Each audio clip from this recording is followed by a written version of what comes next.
بسم اللہ الرحمن الرحیم۔ السلام علیکم ورحمۃ اللہ وبرکاتہ۔ جنگ احد کے بعد ایک دن ایک صحابی حضرت ابو بکر صدیق رضی اللہ تعالیٰ عنہ سے ملنے گئے۔ انہوں نے دیکھا کہ صدیق اکبر رضی اللہ تعالیٰ عنہ لیٹے ہوئے ہیں اور ایک ننھی سی بچی کو اپنے سینے پر بٹھا رکھا ہے۔ نہایت محبت سے بار بار اس کو چوم رہے ہیں اور پیار کر رہے ہیں۔ انہوں نے حیران ہو کر پوچھا، اے ابو بکر صدیق رضی اللہ تعالیٰ عنہ، یہ بچی کون ہے؟ تو انہوں نے فرمایا، یہ اس شخص کی لڑکی ہے جسے اللہ تعالیٰ نے بہت بلند مرتبہ عطا کیا۔ اس نے رسول اللہ صلی اللہ علیہ وآلہ وسلم پر اپنی جان قربان کر دی اور قیامت کے دن حضور صلی اللہ علیہ وآلہ وسلم کے نقیبوں میں شمار کیا جائے گا۔ حضرت ابو بکر صدیق رضی اللہ تعالیٰ عنہ نے جس عظیم المرتبت شخص کی طرف اشارہ کیا وہ حضرت سعد بن ربیع انصاری رضی اللہ تعالیٰ عنہ تھے۔ حضرت سعد بن ربیع رضی اللہ تعالیٰ عنہ مدینہ منورہ کے قبیلہ خزرج کے خاندان بنو حارث بن خزرج سے تعلق رکھتے تھے۔ والدہ کا نام حزیلہ تھا۔ حضرت سعد رضی اللہ تعالیٰ عنہ کا شمار اپنے قبیلے کے نہایت متمول اور خوشحال لوگوں میں ہوتا تھا۔ علامہ ابن سعد نے لکھا ہے کہ وہ انصار کے ان چند لوگوں میں سے تھے جو لکھنا پڑھنا جانتے تھے۔ دولت اور ثروت کے ساتھ اللہ تعالیٰ نے حضرت سعد رضی اللہ تعالیٰ عنہ کو نہایت صالح فطرت بھی عطا کی تھی۔ 11 نبوت میں جب 6 سعید الفطرت خزرجیوں کے ذریعے ہادی اکرم صلی اللہ علیہ وآلہ وسلم کی دعوت حق اہل یثرب کو پہنچی تو سعد رضی اللہ تعالیٰ عنہ نے کسی تعامل کے بغیر اس دعوت کو قبول کر لیا اور یوں انصار کے سابقین اولین میں شمار ہونے کی سعادت عظیم حاصل کی۔ بعض روایتوں میں ہے کہ عقبہ اولا میں مسلمان ہوئے، اس کے بعد انہیں ان 75 نفوس قدسی میں شامل ہونے کا شرف حاصل ہوا جنہوں نے بیعت عقبہ کبیرہ میں نبی رحمت صلی اللہ علیہ وآلہ وسلم کے ساتھ یہ مقدس پیمان وفا باندھا کہ یا رسول اللہ صلی اللہ علیہ وآلہ وسلم، اللہ رب العزت کی قسم، ہم ہر حال میں اپنی جانوں اور مالوں کے ساتھ آپ صلی اللہ علیہ وآلہ وسلم کی مدد اور حفاظت کریں گے۔ اس کے صلہ میں حضور صلی اللہ علیہ وآلہ وسلم نے ان سب کو جنت کی بشارت دی اور فرمایا، میرا خون تمہارا خون اور میرا ذمہ تمہارا ذمہ ہے۔ میں تم سے ہوں اور تم مجھ سے ہو۔ تم جس سے لڑو گے میں بھی اس سے لڑوں گا اور تم جس سے صلح کرو گے میں بھی اس سے صلح کروں گا۔ گویا کہ حضرت سعد رضی اللہ تعالیٰ عنہ ان خوش نصیب ہستیوں میں سے تھے جن کے ساتھ حضور صلی اللہ علیہ وآلہ وسلم نے عہد فرمایا کہ میرا مرنا جینا تمہارے ساتھ ہوگا۔ بیعت عقبہ کبیرہ کے بعد حضور صلی اللہ علیہ وآلہ وسلم نے اہل یثرب سے فرمایا کہ تم دینی امور کی حفاظت کے لیے اپنے 12 نقیب منتخب کر لو۔ چنانچہ شرکائے بیعت نے 12 نقباء اتفاق رائے سے منتخب کر لیے۔ ان میں سے 9 قبیلہ خزرج اور 3 قبیلہ اوس سے تعلق رکھتے تھے۔ خزرجی نقبہ میں سے ایک حضرت سعد بن ربیع رضی اللہ تعالیٰ عنہ تھے۔ اس سے ظاہر ہوتا ہے کہ وہ اپنے قبیلے میں بڑی قدر و منزلت اور اثر و رسوخ کے مالک تھے۔ ان کو حضرت عبداللہ بن رواحہ رضی اللہ تعالیٰ عنہ کے ساتھ بنو حارثہ کا نقیب بنایا گیا۔ ہجرت نبوی صلی اللہ علیہ وآلہ وسلم کے 5 ماہ کے بعد حضور صلی اللہ علیہ وآلہ وسلم نے مہاجرین اور انصار کے درمیان رشتہ موخات قائم فرمایا تو حضرت سعد بن ربیع رضی اللہ تعالیٰ عنہ کو حضرت عبد الرحمن بن عوف رضی اللہ تعالیٰ عنہ کا اسلامی بھائی بنایا۔ موخات کے بعد حضرت سعد رضی اللہ تعالیٰ عنہ نے خلوص اور اثار کا ایسا عظیم الشان مظاہرہ کیا کہ تاریخ عالم اس کی مثال پیش کرنے سے قاصر ہے۔ ان کی 2 بیویاں تھیں۔ اپنے نصف مال و اسباب کے علاوہ انہوں نے حضرت عبد الرحمن رضی اللہ تعالیٰ عنہ کو پیشکش کی کہ اگر وہ چاہیں تو ان کی ایک بیوی سے نکاح کر سکتے ہیں جسے وہ طلاق دے دیں گے۔ حضرت عبد الرحمن بن عوف رضی اللہ تعالیٰ عنہ نے ان کی پیشکش قبول نہ کی، تاہم ان کو بہت بہت دعائیں دیں۔ حضرت انس رضی اللہ تعالیٰ عنہ نے اس واقعہ کا ذکر ان الفاظ میں کیا ہے: ہمارے ہاں عبد الرحمن بن عوف رضی اللہ تعالیٰ عنہ آئے اور رسول اللہ صلی اللہ علیہ وآلہ وسلم نے ان کی سعد بن ربی رضی اللہ تعالیٰ عنہ سے موخات کی۔ وہ سعد رضی اللہ تعالیٰ عنہ دولت مند آدمی تھے۔ سعد رضی اللہ تعالیٰ عنہ نے عبد الرحمن رضی اللہ تعالیٰ عنہ سے کہا: تمام انصار جانتے ہیں کہ میں نہایت دولت مند آدمی ہوں۔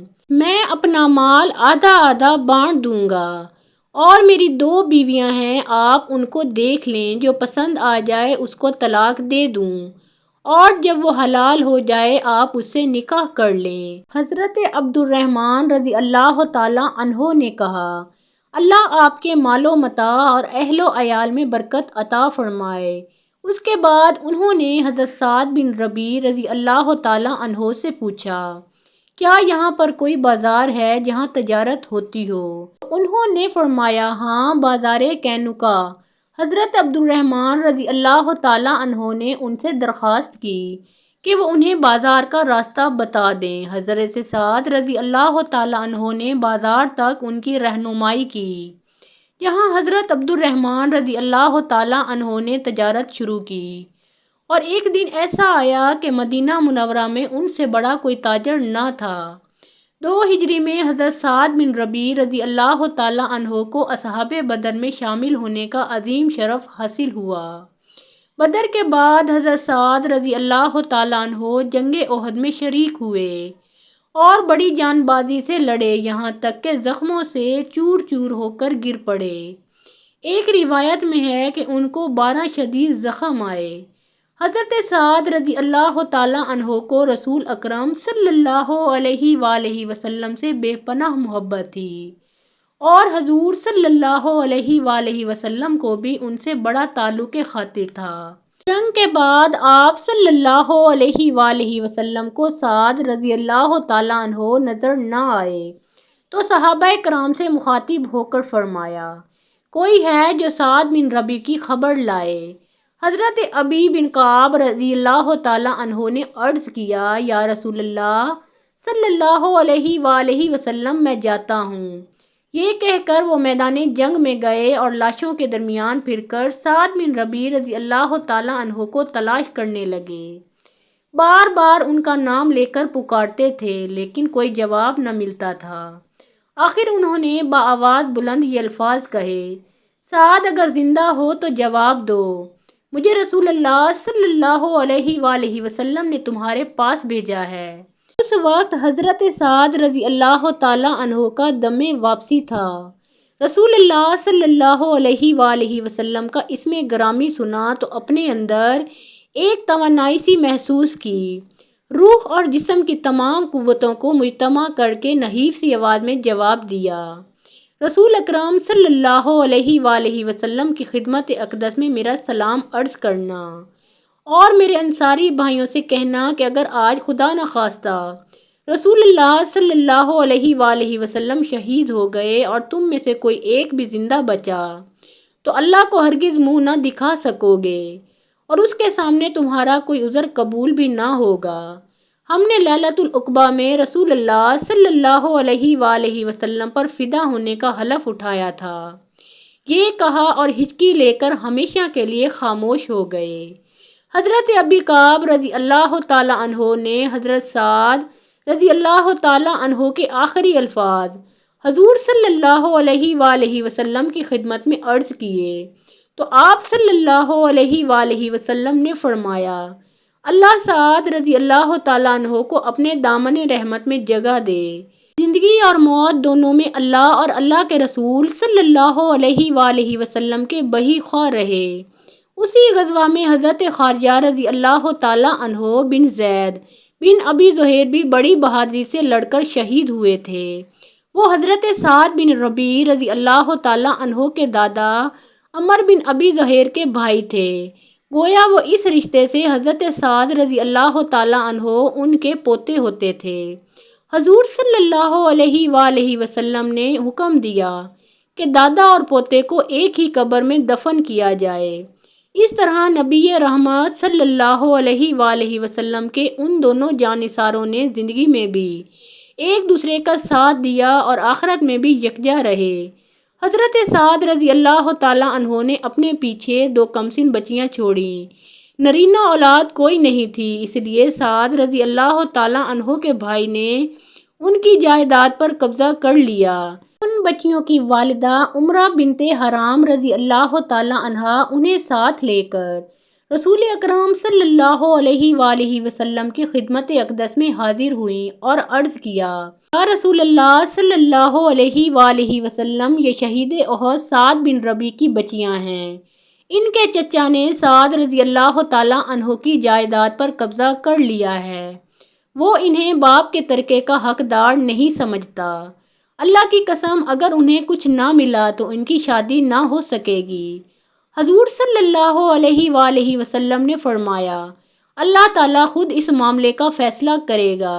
علامہ ابن سعد رحمۃ اللہ علیہ اور ابن اسیر رحمۃ اللہ علیہ کا بیان ہے کہ اس موقع پر آیت میراث نازل ہوئی۔ اگر 2 بہنیں ہوں تو انہیں ترکے میں سے 2/3 حصہ ملے گا۔ چنانچہ حضور صلی اللہ علیہ وآلہ وسلم نے لڑکیوں کے چچا کو بلوا بھیجا اور انہیں حکم دیا کہ فرمان الہی کے مطابق سعد رضی اللہ تعالیٰ عنہ کے ترکہ کی تقسیم کریں اور جو باقی بچے صرف اسی کو اپنے پاس رکھیں۔ انہوں نے تعمیل ارشاد کی۔ حضرت سعد رضی اللہ تعالیٰ عنہ کی دوسری زوجہ کا نام معلوم نہیں ہے اور نہ ہی ان کے بطن سے کوئی اولاد کا پتہ چلتا ہے۔ حضرت ابو بکر صدیق رضی اللہ تعالیٰ عنہ رشتے میں حضرت سعد بن ربیع رضی اللہ تعالیٰ عنہ کے پھوپھا ہوتے تھے، کیونکہ ربیع کی چچا زاد بہن حبیبہ بنت خارجہ رضی اللہ تعالیٰ عنہا حضرت ابو بکر صدیق رضی اللہ تعالیٰ عنہ سے بیاہی گئی تھیں۔ وہ حضرت سعد رضی اللہ تعالیٰ عنہ اور ان کی اولاد کو بہت مانتے تھے۔ ایک دفعہ ان کے عہد خلافت میں حضرت سعد بن ربیع رضی اللہ تعالیٰ عنہ کی صاحبزادی حضرت جمیلہ رضی اللہ تعالیٰ عنہا آپ کی خدمت میں حاضر ہوئیں۔